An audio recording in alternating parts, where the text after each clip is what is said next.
বিচার ব্যবস্থা যখন জনতার আবেগের দাস হয়ে পড়ে তখন সেটার বিচার থাকে না, সেটা হয়ে ওঠে রাজনৈতিক হাতিয়ার। এবং বাংলাদেশ, ভারত, পাকিস্তান, আফগানিস্তানের মতো দেশগুলো এই ধরনের বিচার ব্যবস্থাকে যে রাজনৈতিকভাবে ব্যবহার করেছে তার বহু উদাহরণ আমাদের সামনে আছে।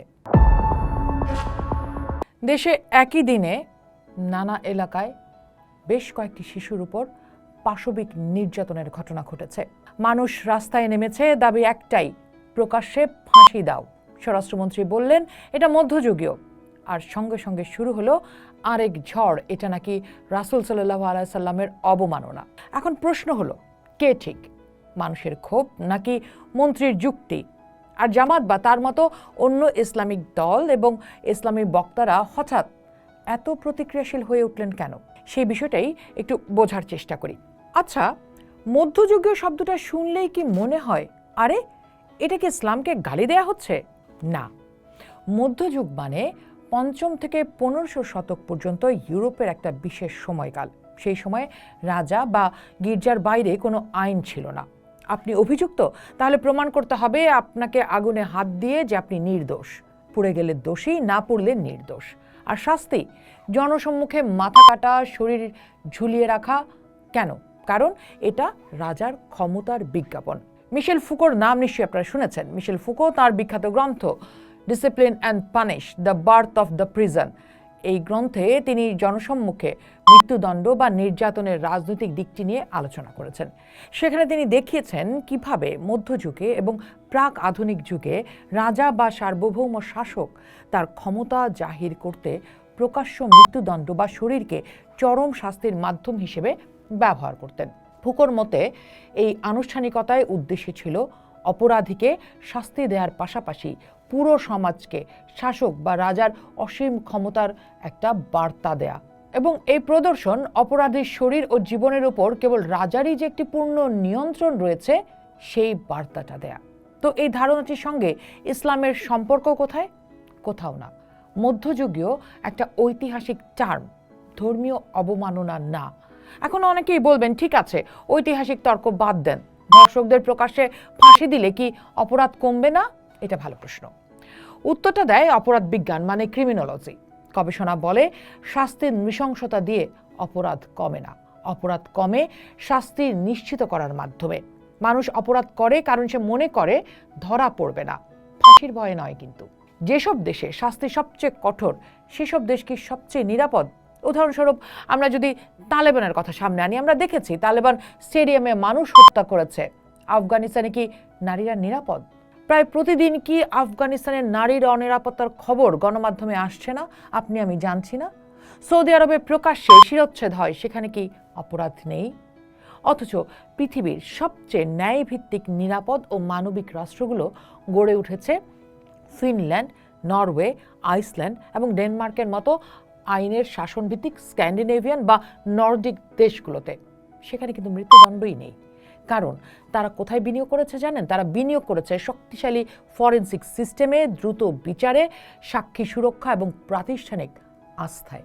যুদ্ধবিধ্বস্ত ও অস্থিতিশীল এলাকা যেমন কাবুলের মতো অঞ্চলে এই মানের রাষ্ট্র ব্যবস্থাই তো তৈরি হয়নি।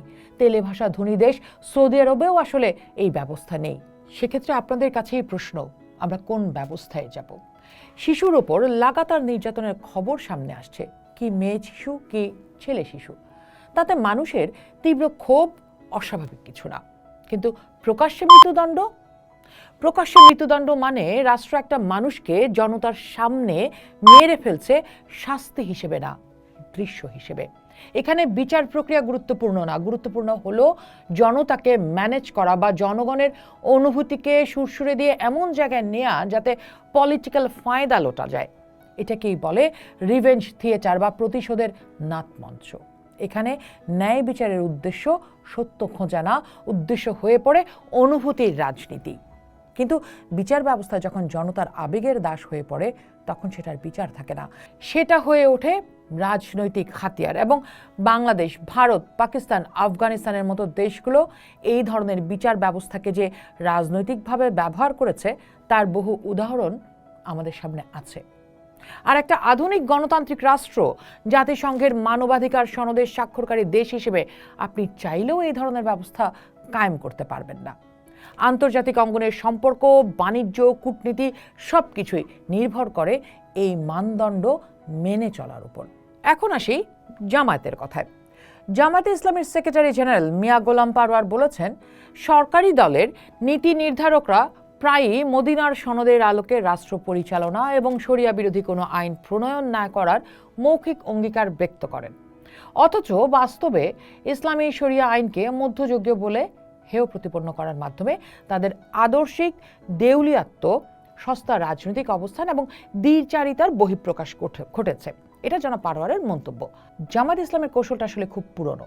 যে কোনো নীতিগত বিতর্ককে ধর্মীয় অবমাননার প্রশ্নে রূপান্তর করো, জনগণের আবেগ একত্রিত করো, তারপর নিজেকে ইসলামের একমাত্র পাহারাদার হিসেবে হাজির করো। ঠিক এই জায়গাটিতে একটা প্রশ্ন তুলেছেন শিক্ষক ও গবেষক ডক্টর লুবনা তুরিন।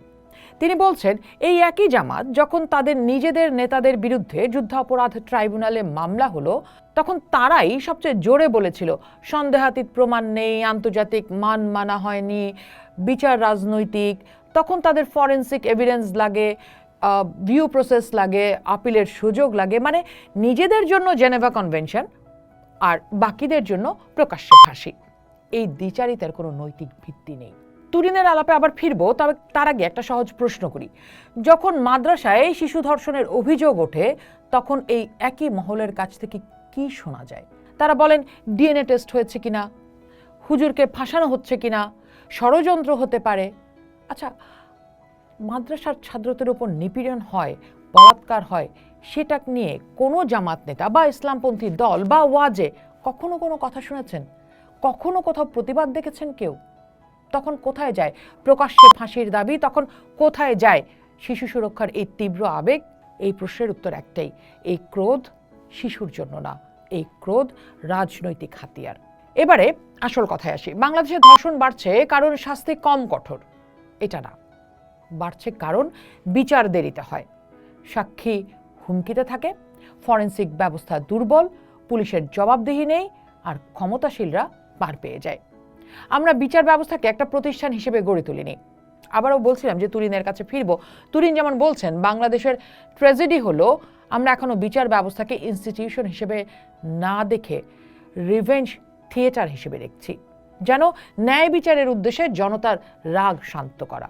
তাই ধর্ষণ বন্ধ করতে হলে দরকার দ্রুত বিচার, সাক্ষীর নিরাপত্তা, ভুক্তভোগীর পুনর্বাসন, পুলিশের দক্ষতা আর সমাজে লিঙ্গ সমতার সংস্কৃতি।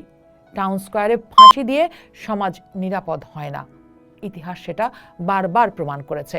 মানুষের ক্ষোভ আছে, এটা সত্য। একটা শিশুর সঙ্গে যা হয়েছে তা রাগ না হওয়াটাই অস্বাভাবিক, কিন্তু ক্রোধ এবং সমাধান এক জিনিস না। আমরা যদি সত্যিই এই শিশুদের জন্য কিছু করতে চাই, তাহলে দরকার বিচার ব্যবস্থাকে শক্তিশালী করা, উত্তেজনায় ভেসে গিয়ে আরেকটা তামাশার মঞ্চ তৈরি করা না। পোস্ট দেখুন, ভাবুন, করুন, পোস্টের সাথেই থাকুন।